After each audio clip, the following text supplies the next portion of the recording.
This is an easy science experiment you can do with your kids. I have a cup of oil here, and you can add in just a few drops of food coloring.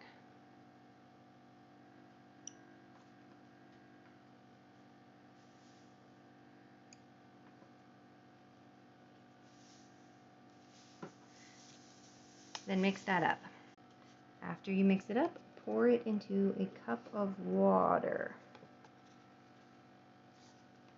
and wait. The food coloring is more dense than the oil, so it will slowly sink down into the water. As time passes, you get more and more colors. It looks a little bit like fireworks.